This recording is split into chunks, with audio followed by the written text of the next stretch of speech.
What are you talking about? You are Elastigirl! My God, pull yourself together! What will you do? Is this a question? You will show him that you remember that he is Mr. Incredible, and you will remind him who you are. Well, you know where he is. Go, confront the problem, fight, win! And then call me when you get back, darling. I enjoy our visits. Was that good? That was great.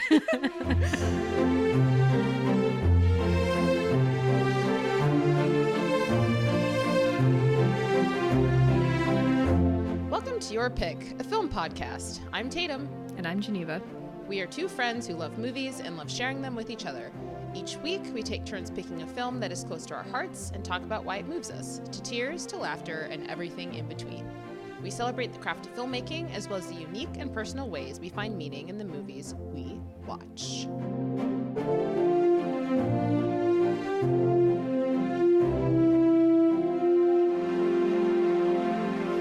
Hello, Geneva. Hello, Tatum. We are back for another week. And Yes, we are. I'm super excited for today's episode. I feel like I say that every week. I mean, this is the great thing about hosting a podcast where we just pick our favorite movies is we get excited. At least every other week we are guaranteed to be excited.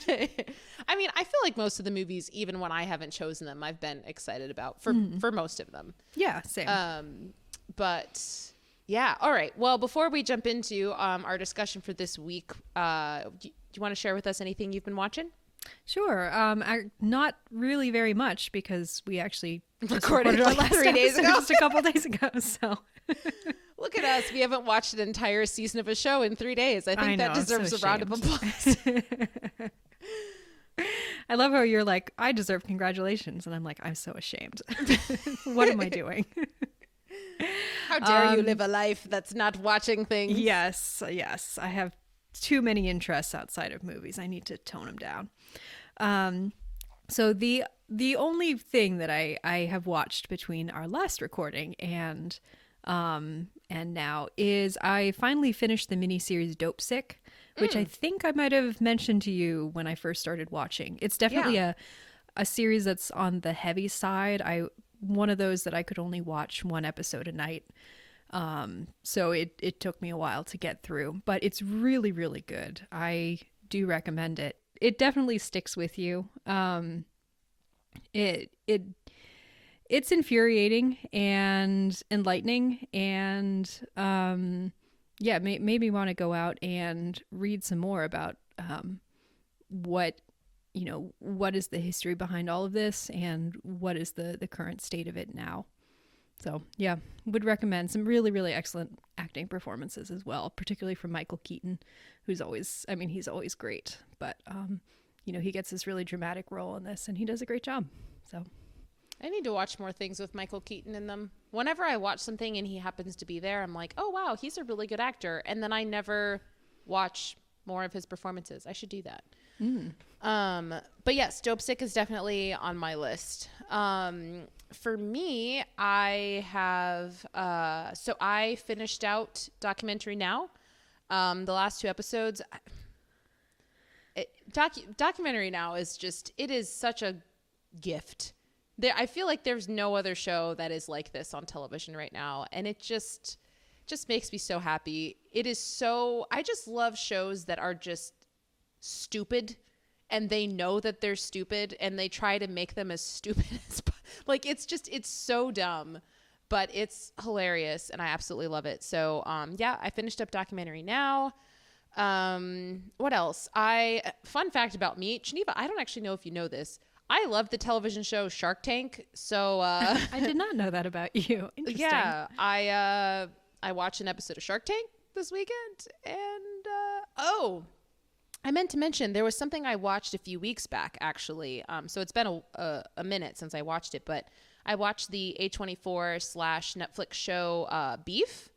And ooh, what did you think of that? That's been on my list. Yeah, it's an interesting ride. I don't even really know how to summarize it. So the story revolves around these two protagonists who are both people who are very unhappy in their life circumstances for particular reasons.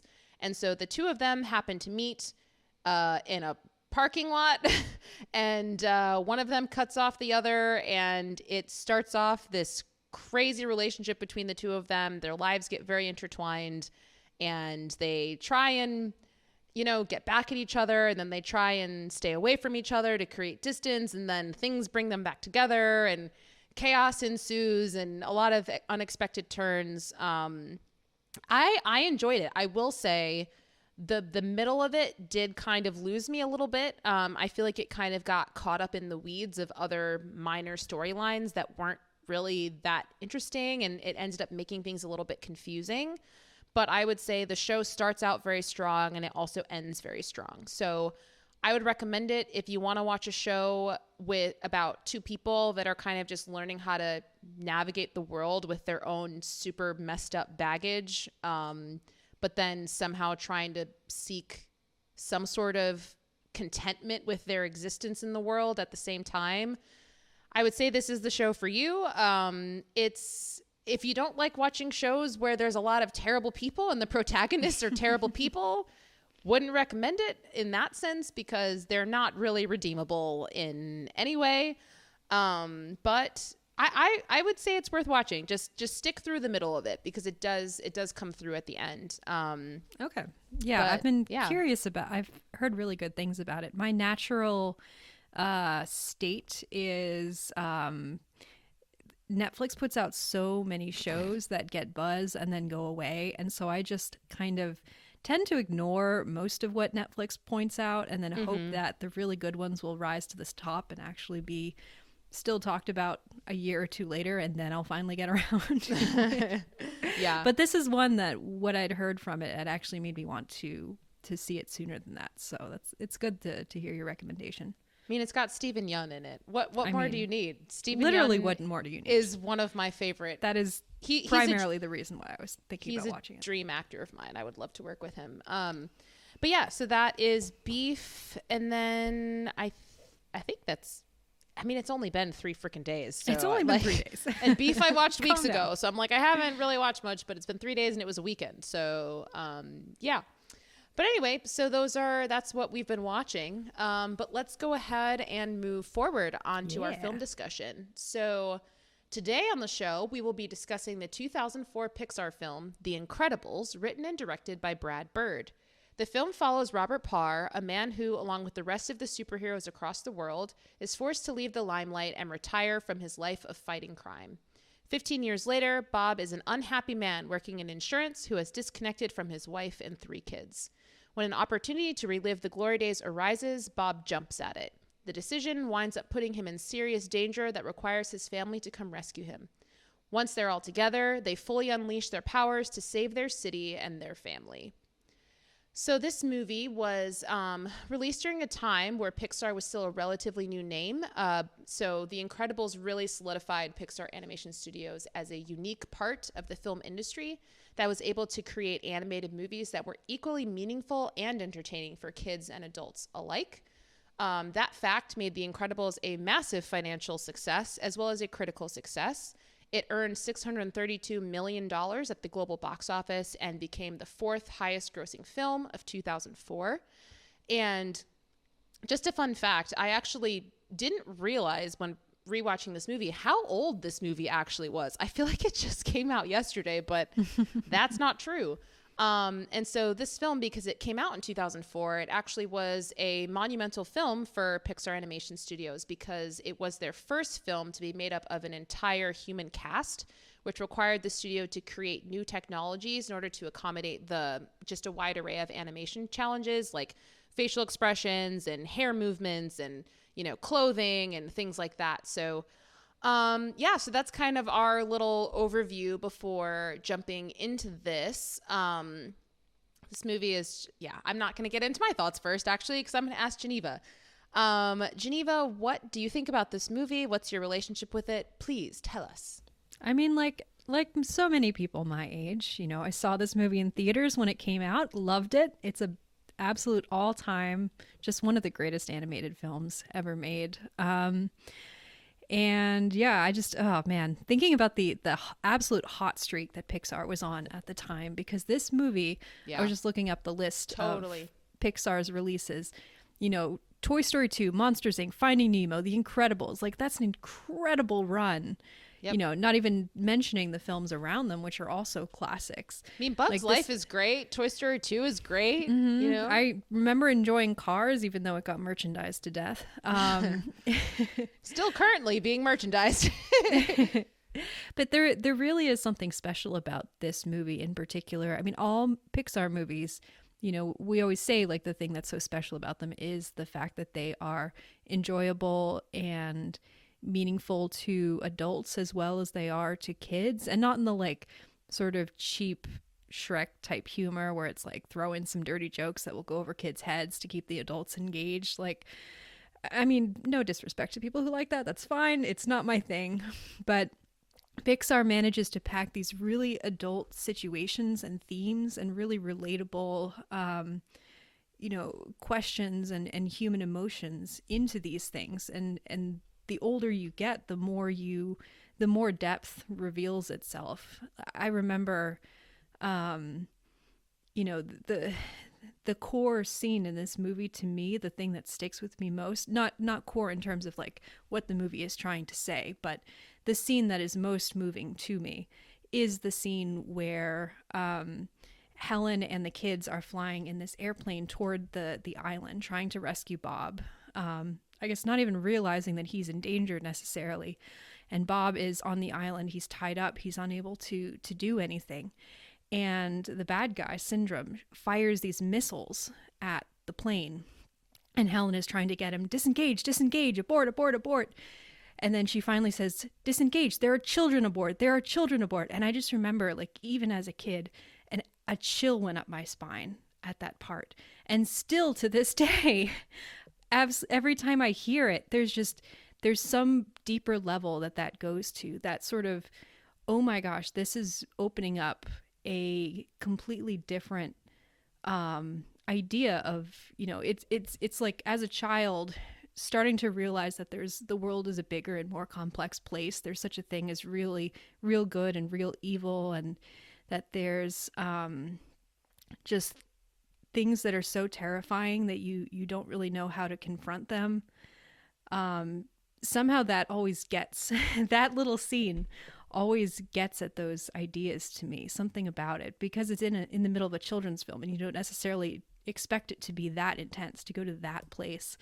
But it does, and it does it so well, and it's age appropriate, which is great. Like Pixar always manages to ride that line really, really well. It's not too scary for kids, but it's scary enough to allow kids to see that there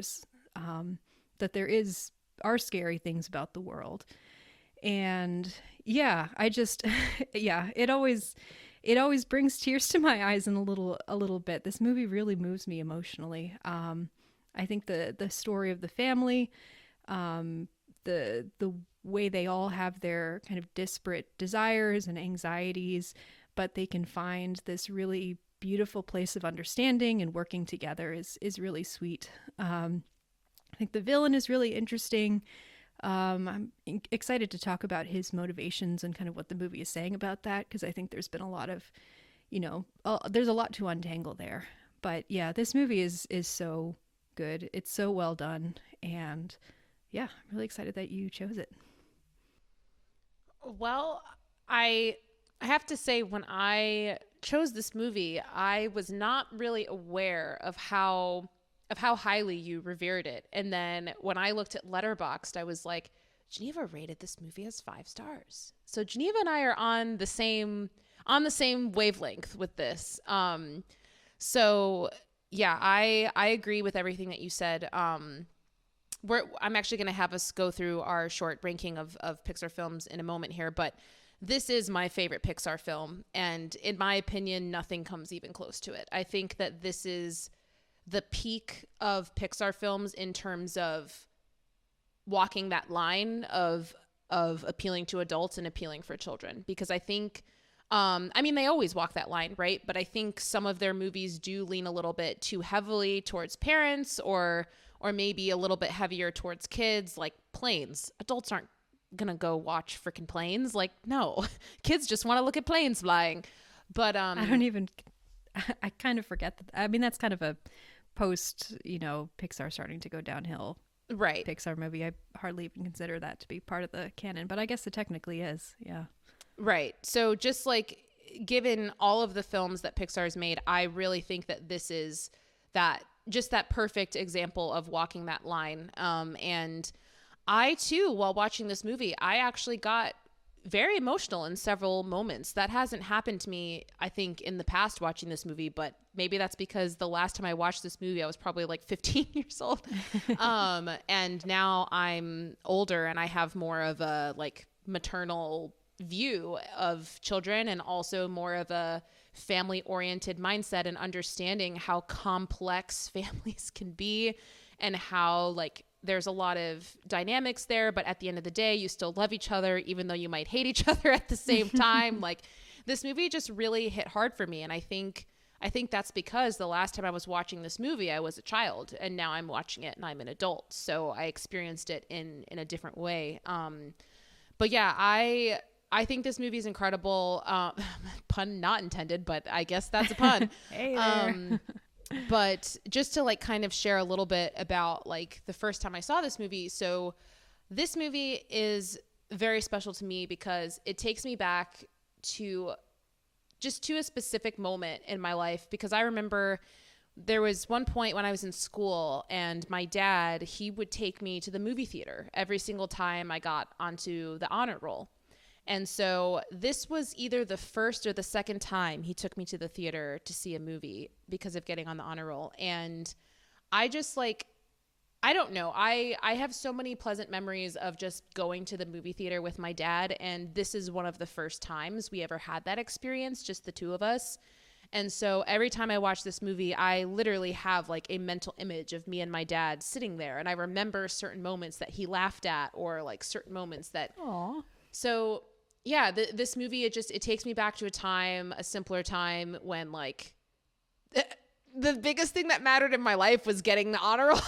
Like, like those were my biggest concerns. And my parents, like, I remember my parents, like they would plan it in advance, cause I have 3 siblings. So we'd be busy all the time, but my parents would like plan it out. This is the night that, Tatum and my dad are going to go to the theater. So, what's your memory of the biggest laugh line that the movie got from your dad? Because I vividly remember the biggest laugh line that my theater gave to the movie. Okay. Well, so I guess this probably just shows my dad's humor a little bit, but it was the scene, it was like during Dash's whole sequence where he's like running and everything. Then there's this scene that moment when he gets on top of the aircraft and he's like dodging the punches and he's like, ha ha! And he punches like super, super fast. Cause he's just like discovering his powers in the moment. And he's like, whoa, I can punch this guy super fast. So I remember my dad laughing at that for sure. Also my dad, I've mentioned before, he loves Samuel L. Jackson. So, just there's so many, a lot of moments with that too. But yeah. So let's get into, if you don't mind waiting a little bit, Geneva, to share what part in the theater for you had the biggest laugh. But oh yeah, I'd love to just share real quick before we jump into the full Incredibles review, what our top 5 Pixar films are between the two of us. Did you end up having time to prepare your list? Mm-hmm. Yeah. Okay, cool. You want to go first? Sure. Are we doing 5 to 1? Yeah. Okay. So 5 for me is WALL-E. Oh, interesting. Okay. Yes. 4 is Toy Story 2. 3 is... Actually, I keep sort of flipping. I keep flipping my 2 and 3. But okay, with what we've just been talking about, I'm going to say 3 is Coco. Okay. 2 is The Incredibles. Mm-hmm. And then 1 for me is Ratatouille. Oh, okay. That makes sense for you. Yeah. Honestly, that makes a lot of sense for you. Thank you. Cool. Yeah, I don't want to spend too much time talking about our rankings. I was just curious, but I know a lot of people really, really, really love WALL-E. It's not really my favorite. Yeah. But What's the thing that made you go kind of, oh, interesting? Just that. the fact that you chose Wall-E, because everyone loves Wall-E, and I feel like I'm the outlier. I'm like, it's fine, but I don't understand why everyone loves it. But I think I've only seen it twice, and that was a long time ago. So maybe if I rewatched it, I would connect with it more. I haven't seen it in a long time. I do generally have the similar opinion to what many people have, in that the first half is much stronger than the second half. But the first half to me is so strong that it kind of puts it above every other Pixar movie. For whatever reason, Wall-E was one of the ones that we would rewatch way more than like your Finding Nemo or your Monsters Inc. or something like that. Well, I don't believe in climate change, so maybe not true. I 100% believe in climate change. I'm a huge advocate for the environment, recycle, all those things. Anyway. All right. So my top 5, my number 5 is Finding Nemo. That was actually the second movie I ever saw in theaters. Maybe we'll talk about that again on the podcast at some point. But Toy Story 2 is the first movie I ever saw in theaters. Finding Nemo made me want to be a 3D animator. I actually initially went to college to study 3D animation. And that didn't happen, but I wanted to be an animator for a long time, and Finding Nemo kind of jump-started that. Okay, my number 4 is Monsters Inc. I absolutely adore that film. Number 3 is Toy Story 2. One of the best sequels ever, in my opinion. It's just so stinking good. It's just quietly up there with, Empire Strikes Back, The Godfather Part 2, Aliens, Toy Story 2. It's right in there. It's a flippin' good movie. Number 2, which is a movie that Geneva and I saw together in theaters. Number 2 is Coco. Geneva and I bawled together with that in the theaters. Yeah. I just still remember the lights coming up and the two of us looking at each other and hot mess. Tears streaming down our face. The man next to us, the sweet middle-aged dad, tears streaming down his face. Yep. With his daughter, who's like, with his daughter, who's like, crying? Yeah. Is everyone okay? It's like, yeah, we'll be fine eventually. It's fine. But yes, movie. Coco's number 2. Number 1 is The Incredibles. So Finding Nemo, Monsters Inc., Toy Story 2, Coco, The Incredibles. So it sounds like we've got a fair crossover there. I think did you have Finding Nemo or no? No. Okay. Yeah. So great Finding movie, Nemo and gotcha. Didn't connect with it as much. Yep. Yeah. Okay, cool. That was fun. Yeah. We should do rankings whenever we can. I love doing that. It's fun. Mm-hmm. Okay, cool. So moving on, we can just kind of jump into our discussion of the film specifically. Geneva, do you have any opening thoughts that you have, or would you want me to get us started? You can go get us started. Okay.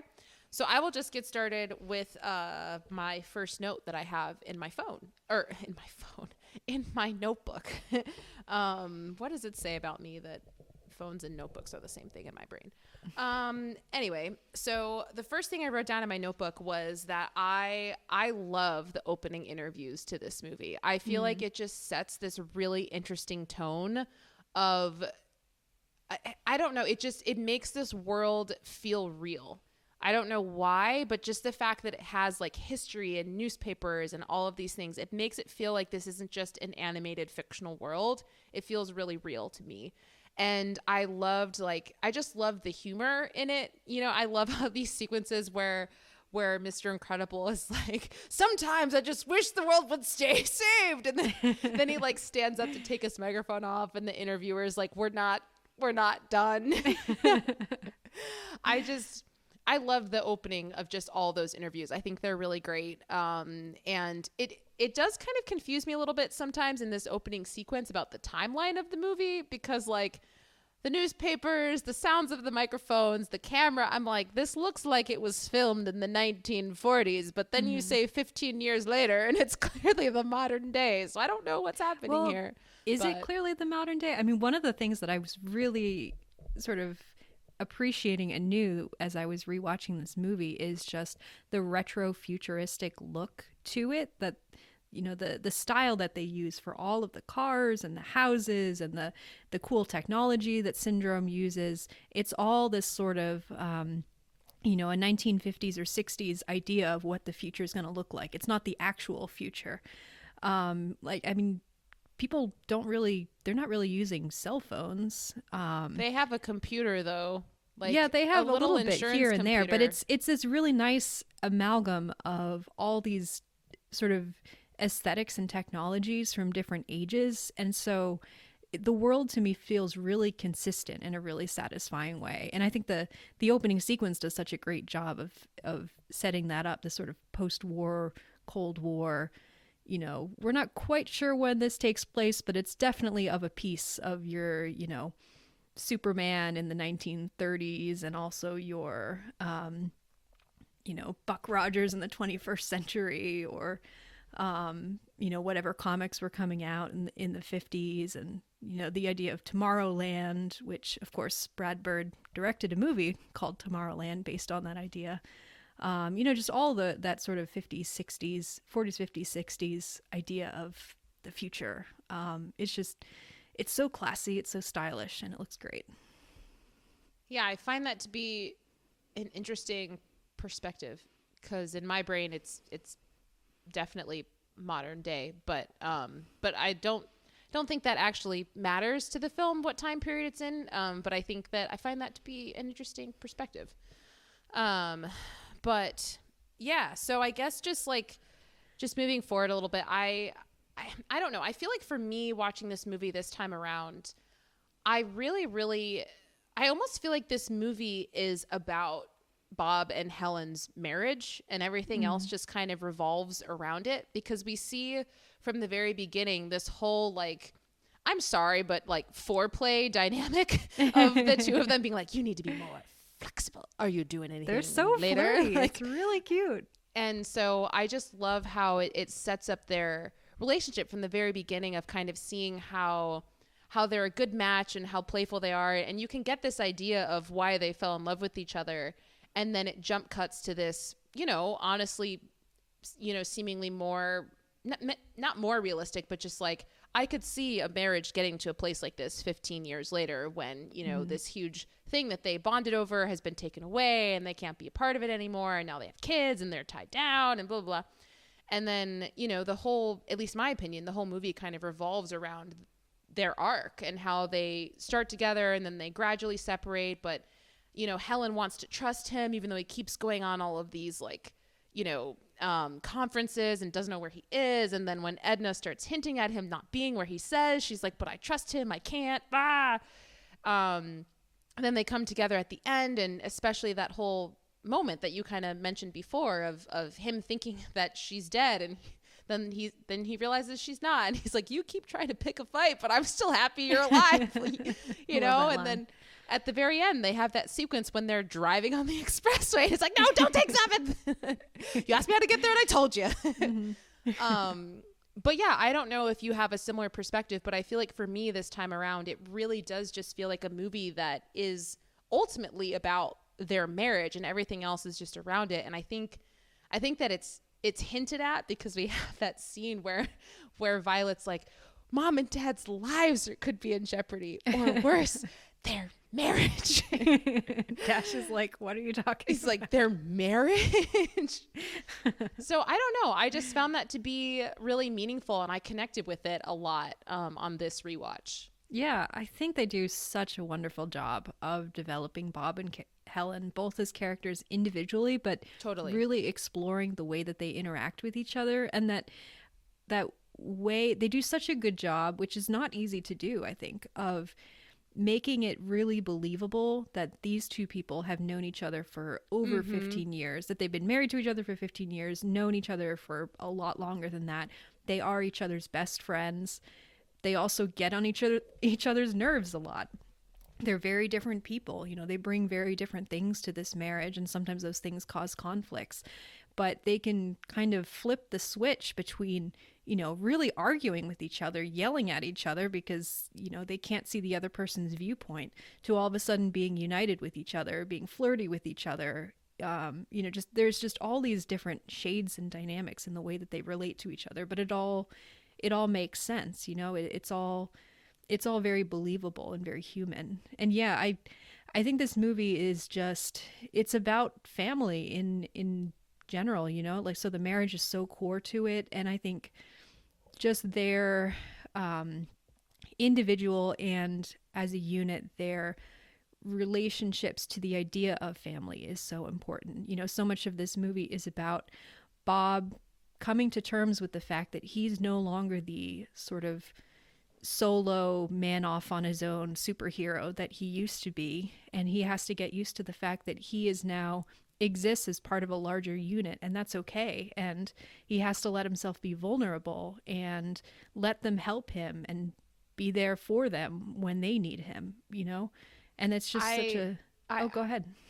That was, gosh, I don't know what was going on with me when I rewatched this movie, but again, like, I got very emotional at several moments watching this. Oh my goodness. And that moment when he's like, I can't lose you again. I'm not strong enough. I was like, it's so good. My heart hurts. Oh, it's my goodness. So good. Yeah. Yeah. It's so incredible seeing how he starts as this kind of, you know, young, big shot superhero who's super like, hey, we're superheroes. What's the worst that could happen? And then he's basically just totally humiliated and he's basically just a robot walking around. Like, he doesn't care about anything that's happening in his life at all. And then because Helen tells him at one point, like your family is what's happening now and you're missing this. And he's then so caught up in trying to recreate the glory days and bring back who he used to be that he's not even recognizing the fact that he has this new identity that he could really shine in if he cared to actually put the effort into it. Right. And then we see that kind of clicking in his brain by the end of like, my family is what matters. But at the end, at the same time, I love how the movie's basically like it's communicating lots of different messages by the end of like, yes, Bob had his priorities maybe not in the right place. And now that it's focused on his family, which is a good thing. But also like, this superhero aspect of him is a huge part of who he is, and it needs to still exist within him. He can't be himself without having that. And I don't think that's a bad thing. And so I love by the end, we kind of get to see him be his full self of reconciling this one half of himself with the other. And they don't have to be mutually exclusive. He can be fully invested in his family and be himself as a superhero at the same time. Yeah. Question, what do you think? Does Helen have an arc in this movie, do you think? Or is her journey more just reacting to Bob's journey? Let me think about that for a minute. I mean, yes, she definitely has one. Obviously she's an incredible, well-rounded character. It's just because more of the narrative journey seems to be focused on Bob. I'm just curious what your perspective is on the journey that she goes through, apart from obviously the journey of the family as a whole.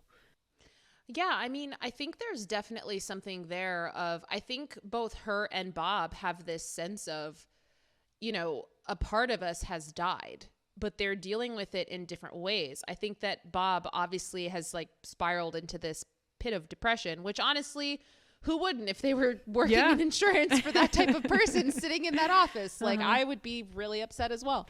But I think that Helen's response is kind of just pretending like it never happened, and I don't think that that's necessarily the right response either. And in that, she's almost, because she's not embracing this side of herself, she's almost restricting her children at the same time and not letting them embrace their true selves. And that's another thing that I love by the end, because, we see in the beginning, Bob's kind of pushing her like, you really want to do something for Dash? Let him go out for sports. And she's like, why we can't do that. But, we see at the end that there is a way for him to do that and actually, have fun and exert himself. But I don't think that would have happened if Helen hadn't come around and realized like these superpowers are an important part of who we are. And I think we see her like when she's speaking to Violet when they're at the cave and she's like, you're more powerful than you realize. I think she's speaking to herself as much as she's speaking to Violet. And, that whole sequence when she's doing her whole thing, when she's on top of the like hover car thing or whatever it is, and it goes into the center or whatever it is. And she has her whole sequence and she's kind of just like, okay, easy girl. She's like easing back into it, but remembering that, oh yeah, I can do this, and rebuilding her confidence as she goes along. So I think there's definitely an arc for her there of just kind of rediscovering who she is and you know, not letting this part of her die forever, you know, and through that almost learning a new way to love her kids too. Yeah, that's a really good point. One thing I was really struck by in this rewatch was the relationship between Helen and Violet, and specifically the moment where, you know, after the harrowing plane sequence where Helen is screaming at Violet to put a force field around the plane and protect them, and Violet can't do it because her whole life she's been told, you know, she and Dash have been told, you need to suppress your powers because they are dangerous and they're going to get you noticed and it's going to cause trouble for the family. And then Helen That's afterwards, deep. There's a lot of depth there that I'm like, so afterwards Helen apologizes to her and was like, I'm really sorry, I shouldn't have put you in that position. It was unfair of me to expect so much of you in such a short amount of time. You know, when you this was not realistic for you to suddenly flip that switch and go from one extreme to the other, and that's on me. And I think that it's a really nice moment of, you know, like that like human depth that really is how it would be as a person. There's so many ways that can be applicable to other situations, and it's just a really nice moment of character growth for Helen and closeness for Helen and Violet.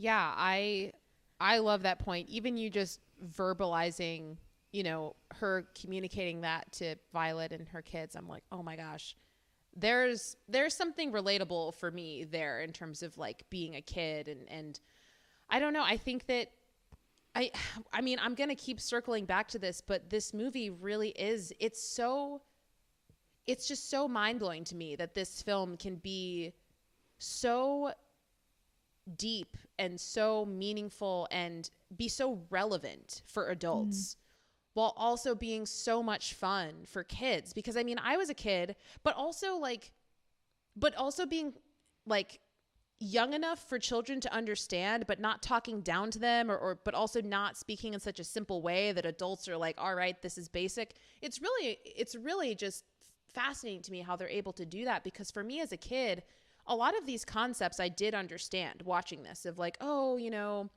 the mom doesn't really value the kid's superpowers, and now they're like, I understood all of these things as a kid, but in a way more basic way, but I still got it, you know?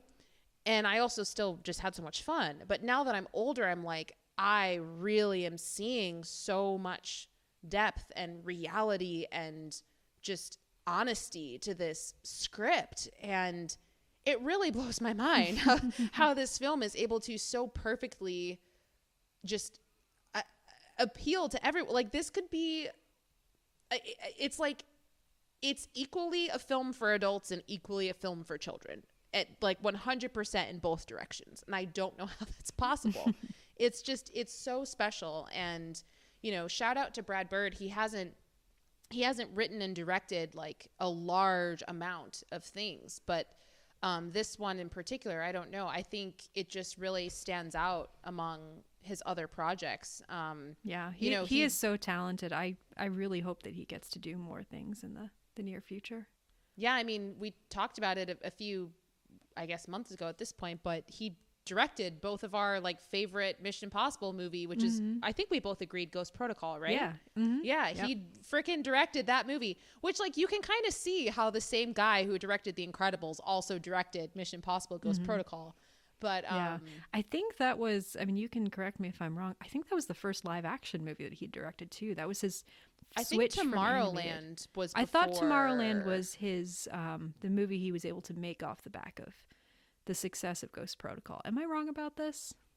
Let me see. Oh my gosh, freaking! I swear, I hate IMDb. Why is the first thing that comes up additional crew?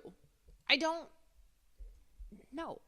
Yeah, stop. IMDb's layout doesn't make any sense. Yes, Tomorrowland was after. It was 4 years after Mission Impossible Protocol. Okay. Yeah. Yeah. Anyway, so incredibly impressive debut. Yes. Live action debut. Yeah. Brad Bird, he's so fascinating to me. Obviously did Ratatouille as well. Did The Iron Giant, which I assume that you have seen. I have not seen it, but it's been You've on my not list seen for the a long Iron time. Oh my goodness. You need to No, stop everything right now and go watch The Iron Giant because it is Okay, so everybody, freaking good. we're logging off now, and we'll see you next in 90 week. Bye. minutes.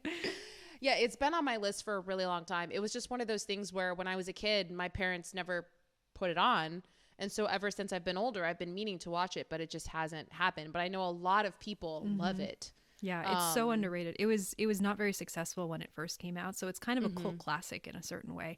For whatever reason, I think my dad really liked it, and that's why we watched it a lot in my family. But it is so good. I remember putting it on once when I was babysitting for the kids that I was babysitting for. By the end of it, I was in tears, and they're just like they're just like la di da da da. I'm like, but it's so meaningful.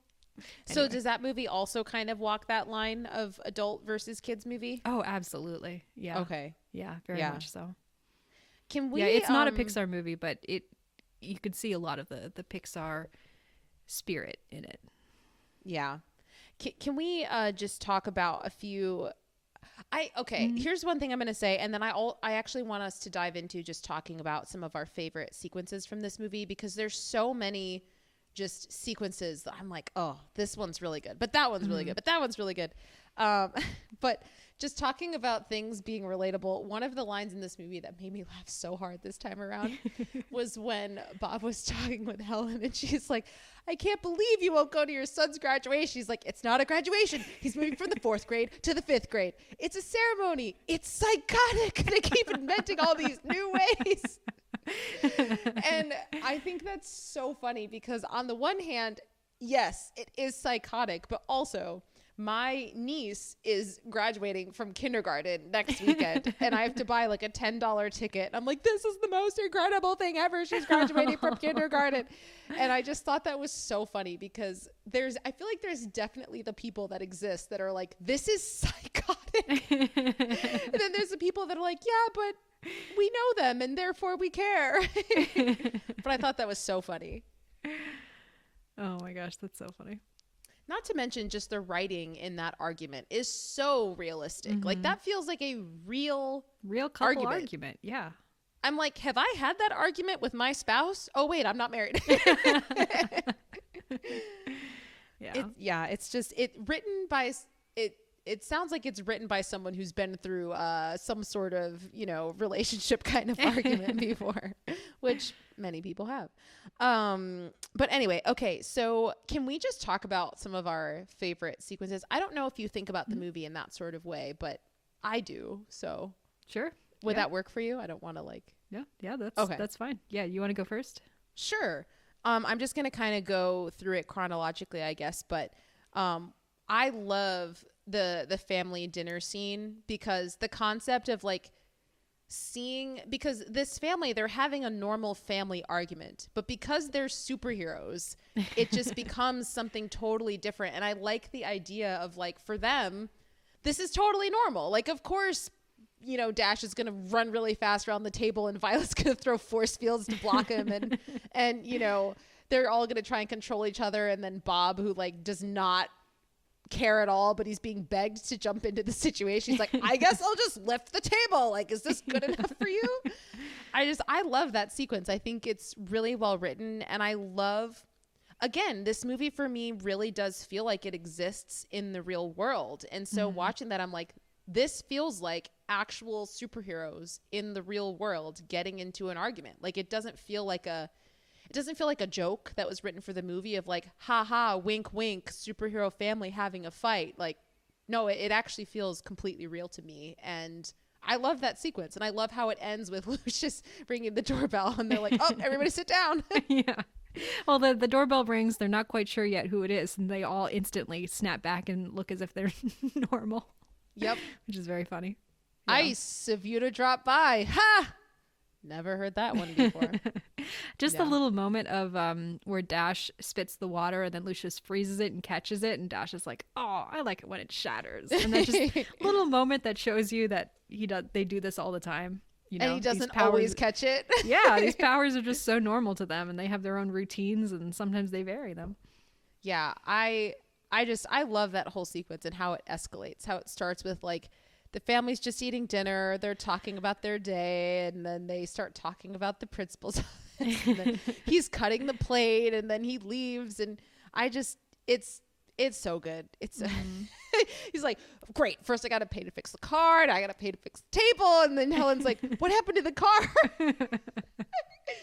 And he's like, whatever. I'm just gonna go get a new plate. Oh my gosh, it's so real, and it's so good. Yeah, and I love it. One little note that I had never noticed before is the scene of, just incredible filmmaking and the incredible visual eye of Brad Bird and his team. Because every scene of Bob in his car, his boring insurance company is just, it's so flat, it's so gray.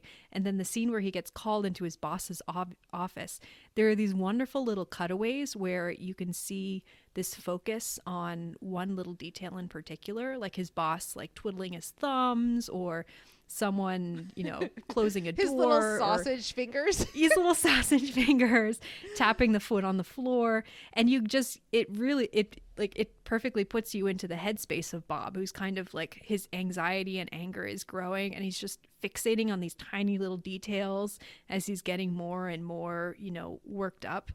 And yeah, it just, you watch it and you become infuriated because you're so perfectly in his headspace. And, yeah, and then the mugging is happening outside, and Bob wants to help, even just as like an ordinary citizen. Like, he's not about to necessarily going to use his superpowers, but the boss is just this tiny little like Napoleon figure, and he's just like, I must assert my power, Oh, it's so good. I'm not even a superhero, and I feel like in that circumstance, I would be absolutely livid if I saw someone getting mugged and my boss was like, well, let's hope we don't cover him. I'm like, oh my gosh, you are such a psychopath. Like, I will say, so again, watching this movie as an adult, there's things I'm connecting with. I did not understand insurance at all the last time I watched this movie, let me just say.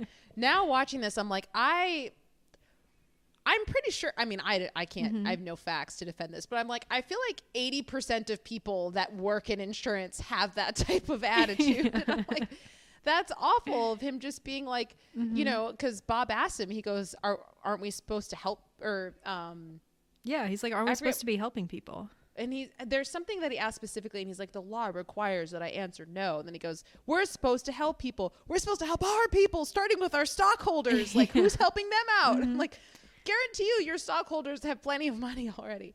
But yeah, well, I'd never fully grasped before this watch, like the fact that Bob is working in insurance, but he's sort of working outside the system to actually allow people to get their claims paid out and get the help that they need. Like, he is being a superhero in his own tiny little like corner of the world that he's operating in. It's just that is so unappreciated by the people around him, by his boss. And it's obviously very frustrating to not be able to do more, to have the little bit of good that you're able to do be shouted down and be something, basically a cause for firing. Yeah. And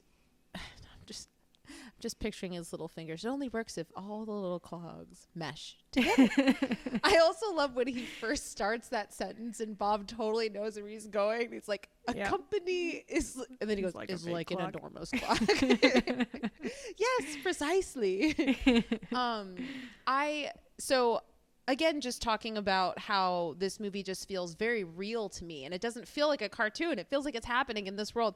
I love the sequence after it's a super brief sequence, but after Bob gets fired from his job, he has that whole conversation with this like government guy who hopes not replace, but relocate. Yeah, like relocate superheroes to other places when they are struggling. It's almost like an ex-military type of thing. Yeah, well, it's like a witness protection type of program. Yeah, and I like how we get that whole sequence of him kind of explaining the stakes of what's actually going on and what has happened, on a legal level, and why they are actually abiding by what the government has said. Because I feel like a lesser movie would have just said, okay, the superheroes, you have to not be superheroes anymore. And then they would just leave it at that. Whereas this movie is like, no, we're actually showing how like the government is implementing this and how they're caring for these superheroes or trying to, and how there are they've layers got, like, of bureaucracy surrounding it. yeah, and like, you know, taxpayers' dollars and all these things. I really like that touch because I think, like I said, a lesser movie wouldn't have included that, but I think it adds a little extra oomph to this. But yeah, thank you for bringing up Bob's Office because there's so much going on there. And his boss sucks. But yeah, okay, assuming you have any thoughts, let's talk about Edna a little bit. Oh my gosh. Do you want the best part of the movie? Like, I think everyone can agree. Just the absolutely the most iconic person. Which, like, let's just say, you know, voiced by Brad Bird. Voiced by Brad Bird. Voiced by Brad Bird. I never look back, darling. It distracts from the now. It distracts from the now. I used to design for gods. No capes. And it breathes like Egyptian cotton.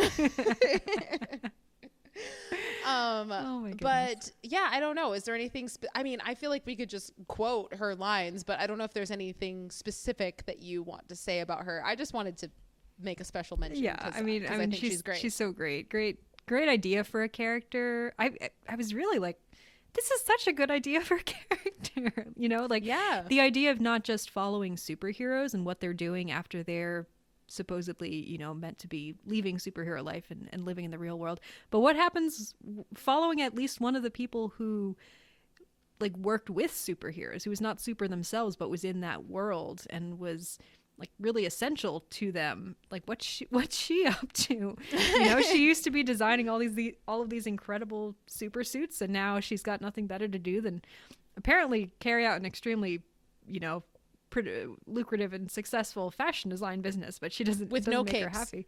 No capes. With no capes. But it's just such a cool idea. I think I kind of forgot how essential Edna is to the plot too. I always just think of her as being a sort of side character who's only there for fun, but she's the whole reason that that Helen figures out what Bob is up to and goes after him. So yeah, she's actually a very crucial character apart from being just hilarious. And she also gives the kids their suits. If she hadn't given the kids their suits, they wouldn't have been able to do what they did. Yeah. I love Edna. That's why I quoted her for the opening sequence. But she's great. She's a firecracker, and I love it. And I think you can tell that Brad Bird has a special place in his heart for Edna. You know? Absolutely. Yeah. Okay. I mean, and she's got so much personality, and you've got to just imagine. I mean, she's so tiny. It's like she's much so tiny. Yeah, exactly. Person. Like, you've got to imagine like working alongside these huge, like, you know, tall, strong, like, you know, Adonis, like, you know, statuesque like people all of your life. You know, you've got to develop this into this like absolute force of nature. You can tell that she is the dominant force in any room that she walks into. Absolutely. It doesn't matter who's there. It's like she walks in, it's like everyone is listening. Yeah. Okay. So shout out to Edna. Moving on a little bit, let's kind of jump over to the island because we haven't really been there all yet. So for me, I guess the main things that I wanted to talk about here were just kind of my favorite sequences. I don't know if you have any specifics, but I wanted to go over specifically the like Elastigirl's sequence, the first time we get to see her doing her whole thing. So good. And then the kids sequence, the first time we get to see them doing their whole thing. Those were scenes or sequences where I remember watching those in the theater for the first time and being absolutely enthralled by what I was watching and just being like, I've never seen anything like this, and what's going to happen, and the mom's doing this. But then on top of that, like, also then seeing kids participate in it and the kids kicking ass, you know? Yeah. And I don't know if we can just go ahead and jump right into those sequences or if there's something else specific that you wanted to address on the island. I know you said you wanted to talk about Syndrome. Yeah, but we can talk about the island sequences first. They are amazing. I mean, I love, you know, you mentioned before, the Helen sneaking around on the island gathering information is very much her transitioning from, you know, suburban mom mode that she's been for 15 years and getting back into the swing of things as a superhero. And she's clearly so talented. You know, she's clearly been, you know, there's a reason that she was a really successful superhero for so long. She's so good at it. But she does, you know, she's a little bit rusty. You know, she gets her legs stuck in the one door and then her waist stuck in the other door, which is kind of one of my favorite sequences. It's just so funny. that whole part. And, you know, she figures it out. She's got it all under control, but you can tell that it's been a little while for her. Yeah. I think one of the things that I love about these sequences is that this movie gives each superpower its moment to shine, because I feel like for me with a superpower like Elastigirl, unless I'm specifically shown, my brain is kind of like, okay, great, you can stretch. What does that even, how does that help you? Like, I don't get it.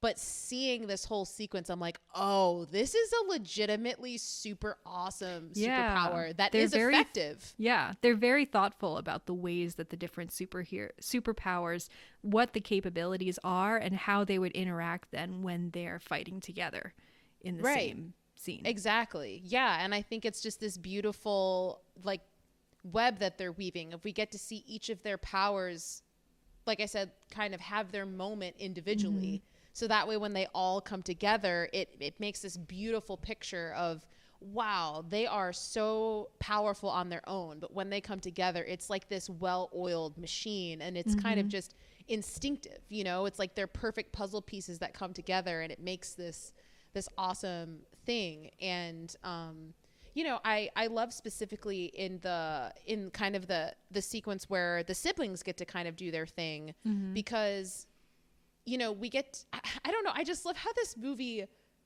has so many different character dynamics, right? Because we get to see all of them kind of express their superpowers to the max individually, and then we get to see them do it all as a whole family. But then we also get to see the two siblings do it without their parents. And like, that was another thing that got me emotional. I was like, look at the siblings protecting each other. I know. Blah, blah, blah. I don't know if you're the same, but I always really, you know, as a girl who has a lot of brothers, I always really connect to stories that involve siblings, and specifically brother-sister siblings. So I always really loved the dynamic between Violet and Dash, and how they, you know, they're always at each other's throats except when there's someone else who's against them, and then they're united and they're looking out for each other and protecting each other, and it's very sweet. Yeah, it's so great. And it's like they start together, and Violet almost saves Dash kind of by telling him to run, because he's kind of stunned. And she's like, Dash, you got to run. So then he runs, and then when he comes back, he kind of returns the favor and beats up that guy. He's like, don't punch my sister. So cute. You know, and it's just, it's so cool. And I also have to say, I mean, we have to talk about it. This is, I'm sorry, people can debate me on this. It's fine. But the coolest part of this movie is when we learn that Dash can run on water. I'm sorry. Like, it's so exhilarating. It really I remember is. watching that as a kid. And it's not just like him running on water. It's also the film score in that moment of like the music plays, and then when he steps onto the water, the music stops. Oh, and all Michael you hear, Giacchino's score for this movie is just absolutely it's next so level. good. It's so good. And it goes silent so we can hear his feet on the water before we even see them. We just hear his feet, and then we look down and we see his feet, and then he does this little giggle, and then when he continues on, the music just like completely crescendos into this huge like horn. It's just that's the coolest part of the movie. Oh, it just it's is. so good. And I feel like Brad Bird knows it. I feel like he was sitting in the editing room and he was like, that's it. Yes, 100%. Yeah. It's just like a completely mind-blowing moment. It's this great illustration of, you know, your classic superhero movie scene of like, oh, my powers, there's something I can do that I didn't even know. And this is like opened up a whole new vista for me. And this is amazing. Yeah. Oh, it's so good. I think my favorite part in that sequence too is just because of like, you know, the different things that you can think about when he gets trapped in the cave between the two guys who are coming at him, and he sort of runs one way and there's someone blocking, and he runs the other way. He's doing a hockey stop, by the way. He's doing a hockey stop. And then he just like stops and then goes down into the water. And then they crash into each other. It's like, yes, of course, you know, you run on the water, but then you can just stop anytime and you're just going to sink. Yep. It's so good. It's so good. And then, you know, I love that moment when, you know, when they all kind of come together and they reconvene in the jungle and they have this hug moment and they think they're fine, and then everyone shows up and then they all just like start fighting everybody, and the kids are like in awe of what the parents can do, and the parents are in awe of what the kids can do. Yeah, the little moments where like the parents do something awesome and the kids are like, whoa, because they've clearly never seen their parents in action before. And then Bob and Helen like rekindle their freaking love. They're like, oh my gosh, like you're freaking sexy. You're like, I love you. and the kids are like, oh, okay. Should we leave? Like, should we give you a moment? Yeah. But yeah, I don't know how long that sequence is, like starting from the kids to then going and then the parents coming and all of that. I don't know how long that is, but I'm going to use the same word you did. It's exhilarating. Like that sequence is just so good. And the score throughout that, I mean, the score in this whole movie, but particularly throughout that whole sequence is really powerful and super well done. Okay. So I think that's a good moment for us to kind of transition into Syndrome a little bit, because Syndrome kind of flies in and stops this whole family showdown moment. So it sounded like you in particular wanted to talk about him. So why don't you get us started? Yeah, well, okay. So there is a school of thought about this movie, which I do not endorse or agree with this point of view, but I can kind of see where it's coming from. And so I'm curious to hear your thoughts. But that argue that the message of this movie is a little bit, I don't know how you would phrase it exactly, maybe elitist in a sense, in the sense that the message of the movie is kind of against, for like the importance being the idea of bloodline and what you are born with, as opposed to being the ability to create your powers yourself, if that makes sense. And so the fact that Syndrome, who is a superhero but has created his own devices to mimic kind of naturally occurring superpowers, is then this sort of representation of like a villainous representation of that kind of I guess more democratic approach to superpowers. So yeah, thoughts on this? Well, do you agree with that or do you disagree with that?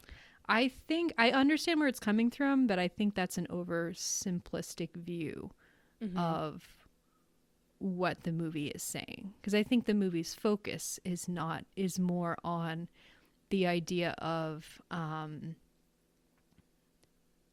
like taking. Actually, you answer first. I feel like I need to formulate my thoughts on this.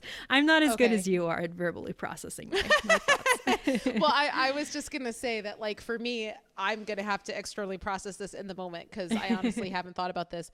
So let me see if I can get somewhere with it. I feel like for me, okay, I can definitely see how people would make that argument. I think that those pieces are there. But at the same time, I honestly feel more of a criticism here from a perspective of like capitalism. I kind of see him being like, you know, it's not necessarily about like, are you actually wanting to care for people? It's more so like, I just want to use my money in order to build up my own power. And I think that he definitely wants to be powerful, but there's a difference between wanting to be powerful and wanting to be a superhero. And I think that I do think he could have been a superhero, but he uses his powers for the worst. And so I don't think it's necessarily a criticism of like rising up from the bottom and proving yourself in this area where you're not inherently born with these powers. I think it's more so a criticism of like, you know, what are your actual desires behind what you're doing, and what are your goals with the power that you have?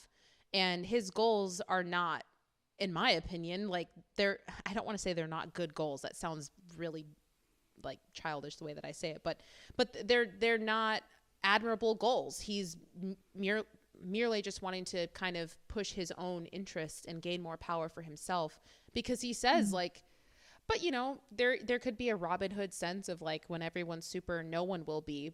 And he wants to bring powers to everybody. He wants to sell his weapons. But the way he says, when everyone's super, no one will be, doesn't really seem like this will be a better world. It kind of seems like it'll create chaos and blah, you know, more of a Joker kind of perspective a little bit. But yeah, I don't know. I think that's probably the direction that I would go with it. But also, you know, we do get that line from Mirage where she's like, he values life, and valuing life is not weakness.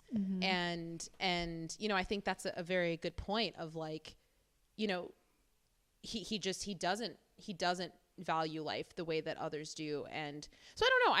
I think he's definitely a very complex character, because obviously he started out being very, you know, his goals were virtuistic, and he wanted to help Mr. Incredible, serve the community, and he was so hopeful and all of these things. And then, you know, which this is digging way more deeper than probably the movie intends, but it begs the question, like, what is his home life like? It almost seems like maybe his parents are non-existent. And so he sees Mr. Incredible as this father figure that he doesn't even know. And so what type of trauma is he dealing with that kind of leads him to where he wants to go? And so I don't know. I think it's a little bit, I think that he's a complex character, and he's not inherently good or inherently bad. There's a lot of layers to him, and there's lots of evidence that you could put up on either side. But I don't know. I think ultimately it comes down to that line of like, valuing life is not weakness, and he clearly doesn't value life. And I just think he seems like he wants to create chaos, and he wants to promote his own power in the meantime. So yeah, I don't know. That's my rambling that hopefully got me somewhere that makes sense. But yeah, no, that's my take. Yeah. Well, now, yeah. And thinking about that, hearing that, and then processing it internally a little bit further, I think too, the focus of this, a big theme within this movie is the idea of people should be allowed to be who they are, and specifically to use the gifts that they have. And really valuing the idea that everyone has a unique gift that they have to offer, and that it's important to allow each other to use them, but also to be willing to work together with them, you know, because they can be stronger united than they can be apart. But, you know, the villainous part of Syndrome is this part that is, he sees these superheroes, and he's this sort of like grasping kind of fanboyish, I want to be this sort of simulation of a superhero while not actually having the gifts of a superhero. And in the villainous sense of like, you know, taking over someone else's powers rather than actually finding what he is good at, what he's gifted at, and using that for the good. So like, yeah. So, sorry, I'm so bad at verbally processing my thoughts. You're good. Well, I think one thing that I maybe could have sharpened up the thematic element of it maybe is emphasize the fact that Syndrome, apparently his gifting is that he's brilliant. You know, he's this brilliant inventor who's able to create these devices that earn him a lot of money, but could also potentially do a whole lot of good in the world. And so he had the choice to, you know, that's his gift. He had the choice to use that to help the world, but instead he's using it to try and take over the identity of these superheroes in this really artificial way. And so I think that's the thing that makes him villainous, is this idea of denying his own gift or using his gift in order to take over another's, rather than using it to, you know, produce good in the world, if that makes sense. Yeah. I think that totally makes sense. Yeah. And I'm kind of, I think kind of continuing with my external processing here in relation to this question, I also don't think that Mr. Incredible gets off scot-free in terms of the damage that he did to Syndrome. I think that we get an understanding from him that he's recognized, like, oh, I actually harmed this child. Yeah, and he has I a part to made play a in how mistake. Syndrome turned out.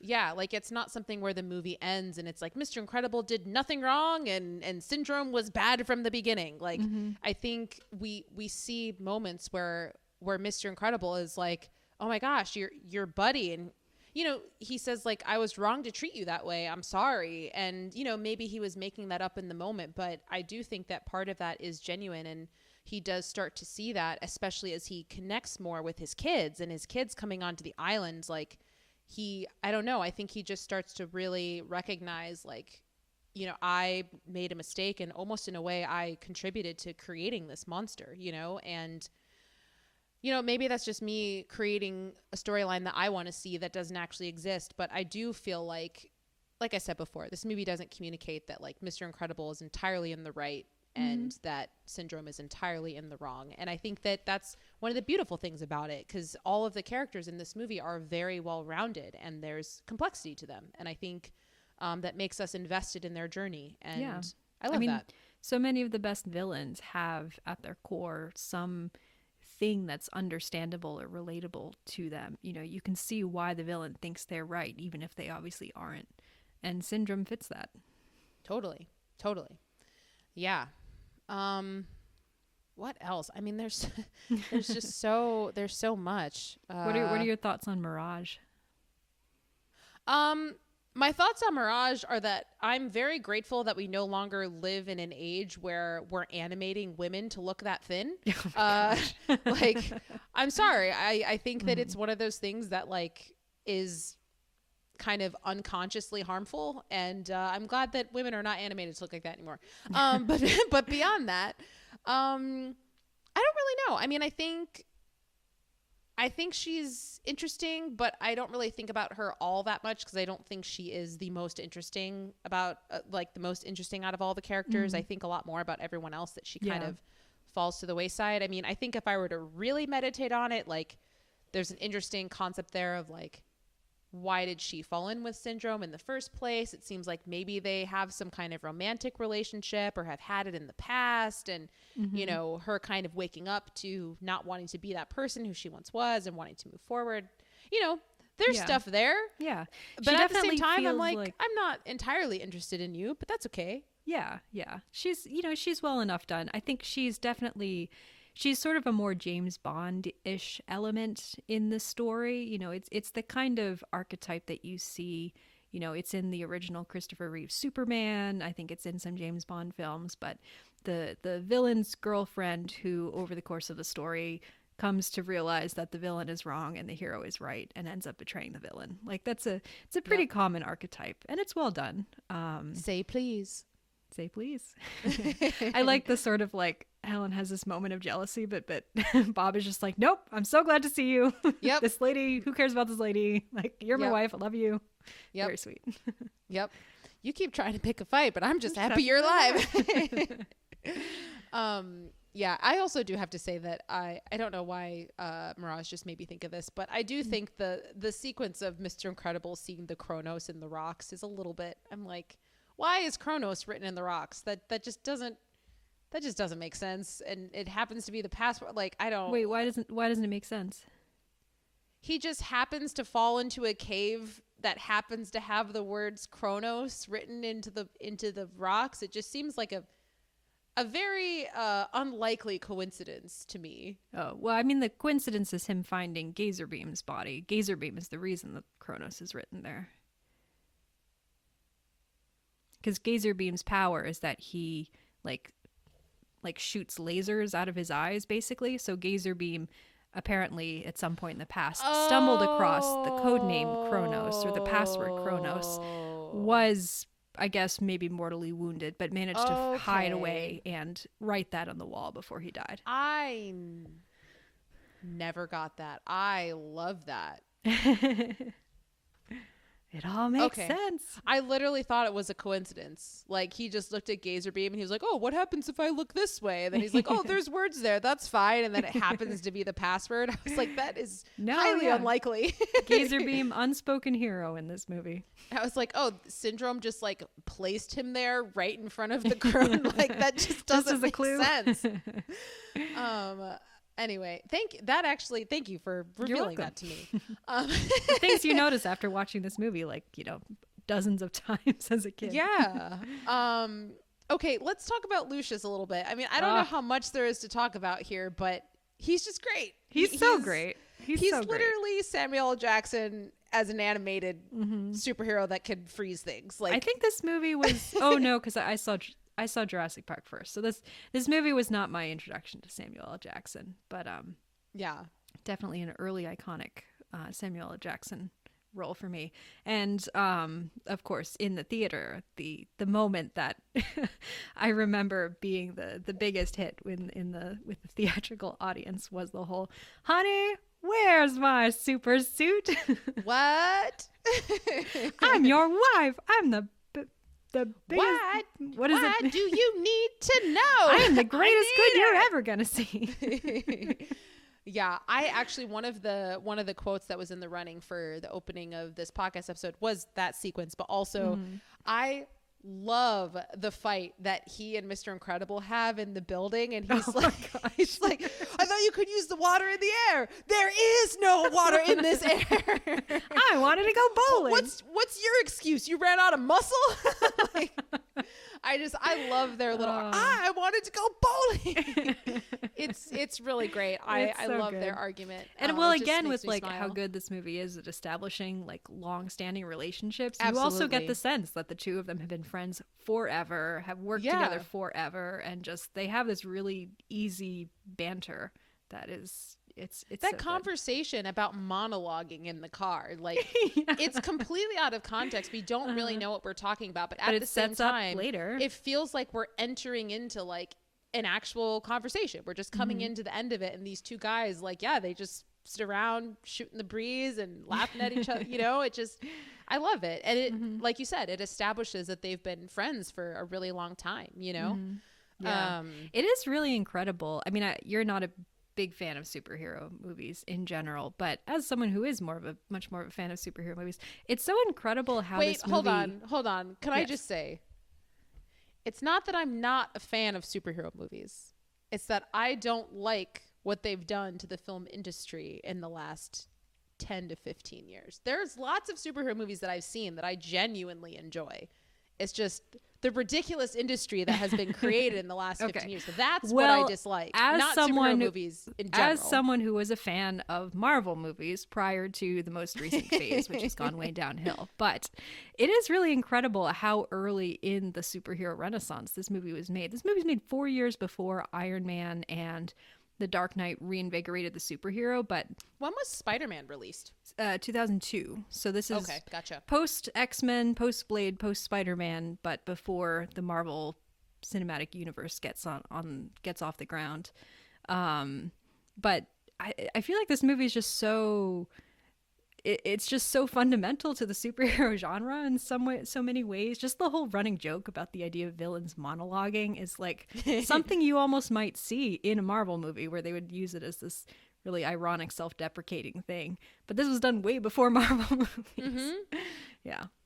I mean, this is one of my favorite. This is one of my favorite superhero movies I've ever seen, period. Like, I don't care that it also can be enjoyed by 6-year-olds, like, doesn't matter. I think that this is one of the best superhero movies ever made. Granted, I've seen practically 0 superhero movies in the last 10 years, but aside from that, like, all the ones that I saw prior to that, this one's pretty high up there. Like, it's just as good as a lot of the other great ones, you know? What would you say, just out of pure curiosity, top 5 superhero movies? Obviously Incredibles #1. But what else would be on your list? Is Incredibles #1? I don't know. Ooh. I mean... What else? What would be #1? Well, okay. I haven't seen any superhero movies post whatever the second Marvel movie was. Age of Ultron? Is that what... The second Avengers one specifically? Or, sorry, Avengers, yeah. So anything post that I have not seen. And you've only seen a couple of the MCU movies, right? I think so. I honestly don't know. Okay, so top 5, and a lot of these movies I haven't seen in a long time. So this is just going off of like my memory of them. I'm not in no particular order. The Incredibles is one of them. The first Iron Man is one of them. I really feel like I know a lot of people say The Dark Knight is a superhero movie. I really feel like it isn't. Like, it's a movie that happens to have superheroes in it. What about Batman Begins? I mean, that's a superhero movie. Yeah, I mean, I would put Batman Begins in there, The Dark Knight in there, and then I really do like the original Superman a lot. I know it's probably dated now. Maybe I would hate No, it it's now actually if I it's watched really it. good. It holds up. I have not seen it since I was probably like 9, so it's been a long time. But I remember loving it, and I feel like that rendition of Lex Luthor was pretty great. But yeah, based off of my memory, I think those are the ones that Did you do any of the Tobey original? Maguire's first Spider-Man was really good. I liked that one too, but also have not seen it in like 15 years, so I don't know. Did you do any of the original X-Men movies? Have not seen any of them. I've seen X-Men First Class. I like that one. That's the only X-Men movie I've seen. But again, haven't seen it since high school. So I really don't watch superhero movies anymore. But yeah, those are my top ones out of what I've seen. So, yeah. Anyway, I know that yours Civil War is up there for you, but No, not Civil War. oh really? I thought you loved Civil War. I love all the Captain America movies, but I mean, it'd be hard to judge which between First Avenger and Winter Soldier would be my top Captain America one. My number one superhero movie of all time, as you know, Spider-Man 2. Strongly disagree with, is Spider-Man 2, which is just, in my opinion, the best superhero movie ever made. But That is so we can disagree funny. with that on that when we do our inevitable Spider-Man 2 episode. It'll be great. Maybe it'll be a Jaws for you. Honestly, I hope that it is. What Geneva means when she says that is the first time I saw Jaws, I absolutely hated it. I was like, this movie is so dumb. The acting sucks. Like, why do people watch this? I'm never going to watch it again. I was pretty young when I saw it for the first time. And then Geneva, I don't remember how this happened, but Geneva was like, Tatum, please, for me, give it another shot. And we watched it and it ended and I was like, I stand corrected. This movie is amazing. And it's now one of my We top grow, we horror change, movies. we learn, we mature. Yeah. So honestly, I hope Spider-Man 2 is that experience for me, but If it's not, that's okay. I feel like I okay. despise Spider-Man 2 way more than I despised Jaws, but that's okay. Only time will tell. Anyway, I feel like we've covered a fair amount. Is there anything else specifically that you want to talk about? I mean, we didn't talk about the final sequence with Jack at the end. Oh yeah. Or anything like specifically about that last fight scene where they're fighting the machine after it gets to the city. Those are kind of the last two things where I'm like, if there's anything we want to talk about there, we can. Yeah, I mean, I don't have too much specific to say about it apart from just like, it's so good, you know. Yeah. The action's so well designed, seeing them all use their powers and help each other and coordinate their powers with each other, which is always, you know, again, as we said, it's always such a pleasure to see really thoughtful use of superpowers in movies. Yeah.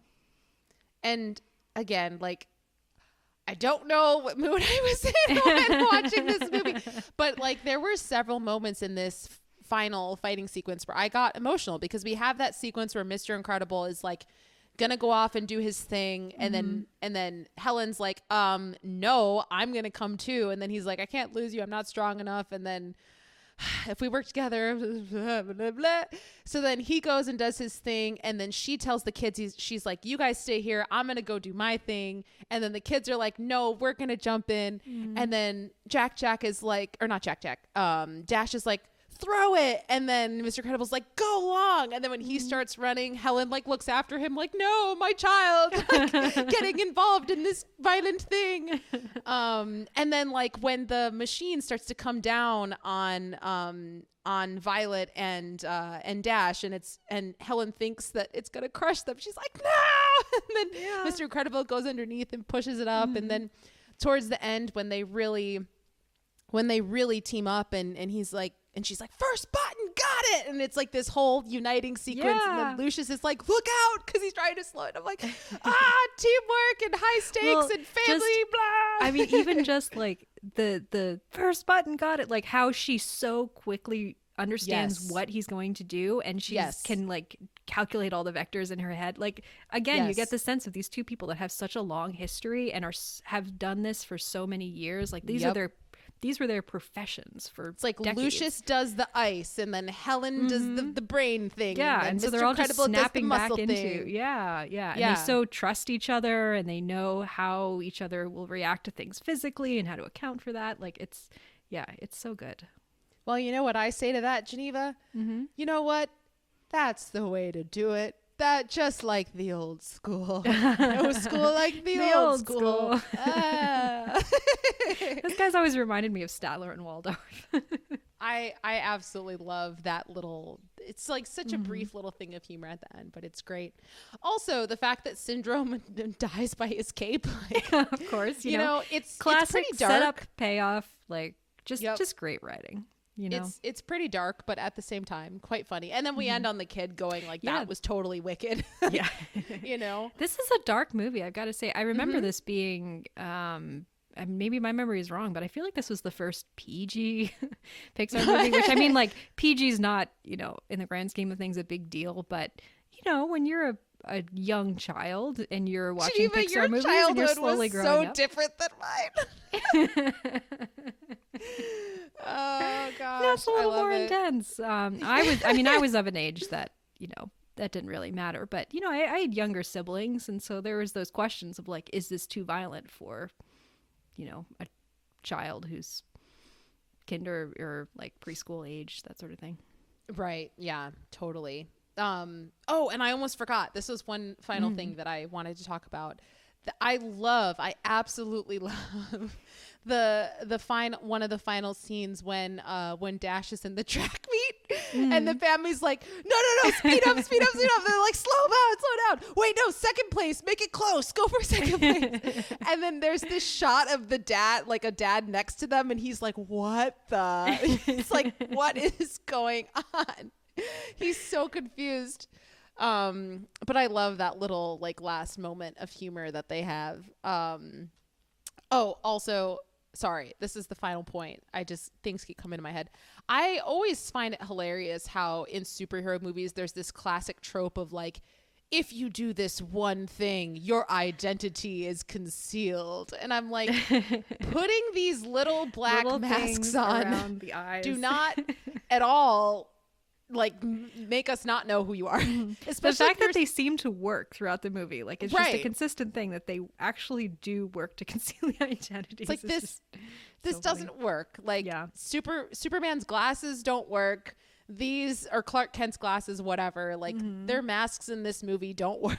Like, oh, can we appreciate, because I feel like we've not given enough appreciation to Violet Incredible, who's just such a great character. Her at the end when she's found her confidence and she's wearing her hair back so you can see her face, and she starts talking to Tony, the guy she had a crush on, and he's so flustered, like he's trying to ask her out but he can't find the words, and she's just so casually like, I like movies, I'll buy the popcorn. And she just immediately starts walking away, and he's like, movie, yes, Friday. And she's like, yep, Friday. I'm like, man, I wish I had a tenth of that confidence. Good, go you Violet. you gotta test it out. Gotta try it. Yeah, I agree. And also, just mentioning Violet a little bit, just talking about more family dynamics and stuff, the moment when they get in the car after finishing the whole fight scene in the city, and Bob notices Violet for the first time that her hair is pulled back. It's like, your hair's back, I really like it. She's like, thanks. It's just a cute little like father-daughter moment that's happening. And Dash is like playing with the window, and Helen's like listening to these insane voicemails. Jack's doing fine, but when are you coming back? Poor Carrie or Kari. Oh my gosh! Did you ever watch the Jack Attack short? I did. Did. Yes, so it's so great. So good. But, yeah, I mean, I she really hung in there. I really underappreciate, I shouldn't say underappreciated. They were very appreciated. But, you know, as I've gotten older and I'm less and less keeping up with the Pixar shorts, I'm also less and less keeping up with the Pixar movies. I'm also less keeping up with the Pixar shorts. And I really need to get back into them because they're just such... They have really good shorts. Their shorts are so good. And I just remember those being almost the best part about seeing a Pixar movie, was seeing the short that would come in front of it. I absolutely love. Yeah, very true. Yeah, and I would just go and like, you know, find a whole bunch of them on YouTube or somewhere and just watch a whole bunch of them at once. And yeah, they're so good. Can you, just for fun, would you be willing to look up like the Pixar filmography right now and just tell me how many Pixar films have you seen? I've already got it pulled up. In the last 10 years. How many of these have you seen? Years. Okay, so that is going back to 2013. Yes. Okay. All right, so 2013 was Monsters University, which I did see. I actually really liked that one. Inside Out, I have seen. Good Dinosaur, I've seen part of. I don't think I would count that. It was like on while I was babysitting, and Oh, that's yeah. Finding Dory, not seen. Cars 3, not seen. Coco, I did see. Incredibles, I did see. Toy Story 4, I have not seen. Onward, I've not seen. Soul, I did see. Luca, did not see. Turning Red, Lightyear, did not see. Okay, so let me actually count up how many that is. So it's 1, 2, 3, 4, 5. Yeah, 5. Out of 13. They've released 13 in the last 10 years. I mean, when you don't have kids and you don't have like young siblings to go to the movies to go see the newest Pixars with. So I've seen Monsters University, which I also liked. Inside Out, hot take, not really a huge fan. Finding Dory, I've seen. Coco, I've seen. Incredible 2, I've seen. Soul, I have seen. I tried to watch Luca, couldn't finish it, so I don't think that counts. I've heard really good. Well, I know some people like Toy Story 4, and I've heard good things about Onward, but I've not seen. And I've heard good things about Turning Red, but I've not seen any of those. Yeah, I heard good things about Turning Red. So I've seen 6 out of 13 in the last 10 years. Yeah. But the one I really want to see is Lightyear. That's just like, I'm dying to see that. Oh, yeah. Movie. Quality cinema. But it is incredible. All like, of us were asking for that. Scrolling backward through the list, like in the, 20 years prior to that, the only movie that I had not seen is Cars 2. Everything else I've seen. And also, prior to these past 10 years, I mean, obviously incredibly subjective, but all of their movies were good except for 2. So yeah, I mean, and it was the latter 2, Cars 2 and Brave. Not that those movies aren't good. Well, Cars 2 is bad in my opinion. Brave is right. Kind of mediocre from what I remember. I mean, I only saw it the once, but yeah, their output is much more up and down now. I mean, I remember the beginning though, like Toy Story, Bugs Life, Toy Story 2, Monsters Inc., Finding Nemo, Incredibles, Cars, Ratatouille, WALL-E, Up, Toy Story 3. Like it was insane. Like this was all we knew of Pixar. Like this is just the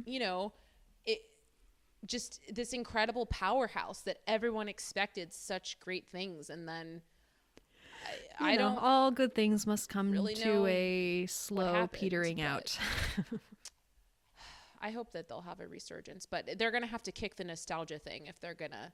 Yeah. Who knows? Maybe Elemental will. To be fair, again, I've heard good things about Turning Red. I've heard good things about Onward. We'll see how Elemental I did hear good things about Turning Red. I feel like Elemental might not be that bad, but it also could kind of be. I get the feeling it might be a knockoff of Inside Out a little bit, but we'll see. Yeah, which is also what Soul was a little bit to me. So. Yeah, Soul. We'll see. Anyway, cool. Let's move on. All right. So moving on a little bit, just to kind of talk about how this movie was received. So I had a lot of fun looking up quotes for this movie, reviews. So I'm just going to kind of read a bunch, but just to start out. So this movie, as we kind of mentioned in the beginning, is very highly revered by critics everywhere. It has a score of 90 on Metacritic, and it's a 97% fresh on Rotten Tomatoes. I mean, I would love to know who those 3% of critics are who'd want to be contrarians and just say no. Yeah, I'm just like a on balance bad movie. I was just gonna say a name of somebody, and then I didn't do it because I'm like, I'm not gonna be controversial. But yeah, so very highly revered by basically everybody.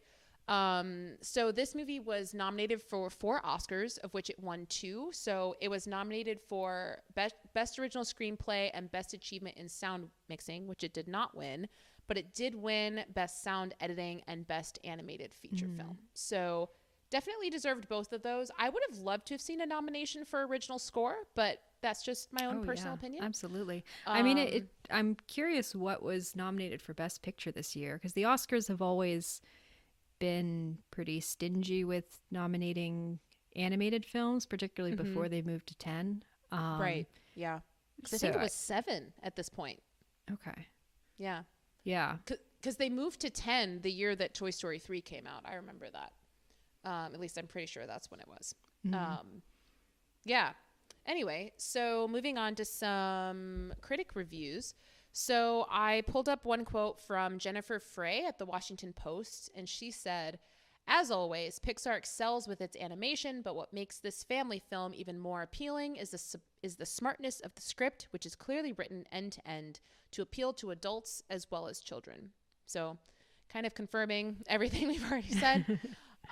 This one I really loved. It was funny because reading a bunch of reviews, a lot of them were like really dated because they were referencing other movies like Shrek and like Shark Tale. Shark Tale. Oh man. But this one I really liked. So Carrie Rickey at the Philadelphia Inquirer said, "A movie with the sweet soul of Toy Story and the boisterous spirit of Spy Kids," which I agree. I love Spy Kids. I love Spy Kids that too. Movie Man, is incredible. I would love to rewatch Spy Kids. We should review that on the podcast. We That would be should. fun. And then we'll do Spy Kids 2, which features one of the greatest lines and line deliveries in cinema, which is Steve Buscemi walking sort of in front of the frame and looking into the middle distance and going, "Do you think God lives in fear of what he too has created?" Yes. Yep. The fact that Steve Buscemi is the fact that any of those people the cast in those movie, movies are just low-key packed with like, I did not incredible understand when I was little because I didn't know who any of those people were, but now that I'm older, I'm like, this is insane. I mean, Spy Kids is my first time seeing Tony Shalhoub, my first time seeing Alan Cumming, my first time seeing Ricardo Montalban. Like, it was just, what an incredible, obviously my first Antonio Banderas, my first Carla Gugino. Like, it was my first of any of those people. Danny Trejo. Like, oh my goodness, what an incredible cast. Yeah, Spy Kids is incredible, and I think that kids today should watch it. Yeah. Okay, and then another one comes from Peter Travers, who I'm pretty sure writes for IndieWire now, but that's okay. This is from him at the Rolling Stone, which I typically don't like Rolling Stone reviews, but this one works great. So Brad Bird has crafted a film, one of the year's best, that doesn't ring cartoonish. It rings true, which I also agree with. And then this last one I really liked because I almost kind of feel like this is true, at least for me, reflecting on how I've experienced this movie. But so this comes from Peter Howell at the Toronto Star, and he says, "Families will flock to and enjoy this movie, but it's likely only adults who will really get it." And I think that that's interesting because I think you can have fun with it as a kid and understand it to a certain extent, but I feel like there's so much here that when you're an adult, it's like, wow, I'm really seeing all aspects of this film and all of the different dynamics. Yeah, I just thought that was interesting. So to conclude, I'll just kind of say a final reason, I guess, why this film has stuck with me. I mentioned it at the beginning. This movie just holds a special place in my heart. The fact that, you know, I went to see this with my dad during a time that was just like super special. Life was a lot simpler. And it was just a blast to see this in the theater, like remembering the moments of Elastigirl doing her whole thing and her body getting stuck between these doors and Dash running on water. And I just specifically remember those moments sitting in the theater and having such a great time. And so, yeah, those are the things that I guess are going to continue to stick with me, as well as just like how well crafted it is. And it's this movie is phenomenal, how it, you know, juggles so many different topics and just pulls it off. So, yeah. What about you, Geneva? Yeah, I mean, you know, all the things that you said, all the things that we've been saying, like this movie, it's so much fun, but it also really does have that sort of undercurrent of, or not an undercurrent, like an awareness of darkness and danger and a sense of something deeper, like deeper truths about life and about adulthood. And love and vulnerability for other people, letting other people into your life and allowing them to help you and helping them in return. Yeah, I think it has so many profound things to say, in addition to just being such a well executed, such a fun movie that is enjoyable whether you're a kid or whether you're an adult. So yeah, such a good movie. Really great. So yeah, that is our discussion of The Incredibles. Geneva, can you please share with us what movie we will be talking about next week? Yes, next week we are doing I think one of the best comedies ever made. I'm so excited for this movie. We're doing Some Like It Hot from 1959. Another Our movie, first Marilyn Monroe of the podcast. Another movie that Geneva showed me that I had not previously seen. So oh, that's right. Yeah, I forgot about that. Yeah. So next week it'll be Some Like It Hot, and I say this every week, but I think it's going to be a fun discussion. So yeah, come on back and listen to that one. Okay. Bye. Wow. Bye.